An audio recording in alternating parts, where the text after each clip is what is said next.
નવા વર્ષના પ્રથમ દિવસે જ મોદી સરકારે ખેડૂતોને આપી ભેટ. ફસલ બીમા યોજનામાં રૂપિયાની ફાળવણીમાં કર્યો વધારો. ડીએપી ખાતર થશે સસ્તું.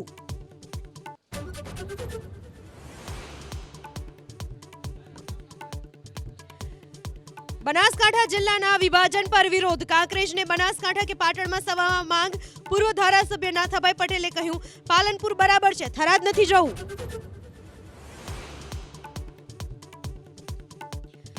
અમરેલીમાં ફરજી લેટર કાર્ડમાં આરોપી દીકરીનું સરઘસ કાઢવાના સુરતમાં પડઘા. કોંગ્રેસના નેતા અને સામાજિક આગેવાનોએ કલેક્ટરને આવેદનપત્ર આપી કાર્યવાહીની કરી માંગ.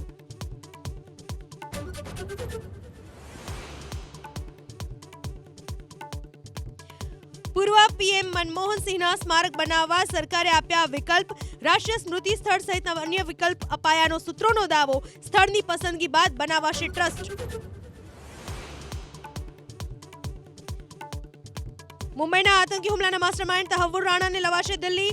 અમેરિકી કોર્ટમાં ભારતની મોટી જીત. તહવ્વુરને લાવવાની પ્રક્રિયા થઈ તેજ.